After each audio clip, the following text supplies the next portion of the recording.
Денеска во својство на оштетен дадов исказ пред надлежниот заменик Скопски јавен обвинител за настаните врзани со 27 април. Исказот е даден во функција на помагање во колку обвинителството сака да му биде помогнато да дојдеме до правата вистина за настаните, за тоа што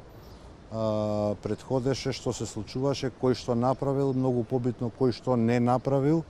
со цел да дојдеме до вистинската правна квалификација на кривичните дела кои што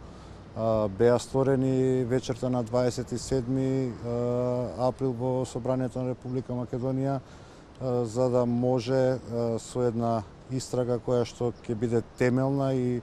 особено во насоката на нарачителите и изведувачите на овој настан, со цел вакви настани никогаш повторно да не се случат во Република Македонија. Што кажавте ви? Она на кое што сведочев, она за кое што како адвокат и правник имам доволно квалификации да го квалификувам со вистинско негово вреднување во кривично-правна смисла. Значи не можеме да зборуваме за учество во толпа, бидејќи учество во толпа се сите 1000 луѓе што влегоа во собранието. Имаме конкретни действија од страна на определени чинители во форма на обиди за убиство, имаме загрозување на уставен поредок. Многу побитно имаме злоупотреби на службените должности и овластувања со непревземање на активности нити превентивни, нити конкретни од страна на полицијата,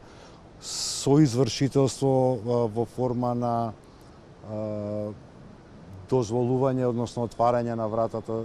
со цел да насилниците влезат во собранието, и тоа се правите работи за кои што истрагата треба да ја води обвинителството во Скопје.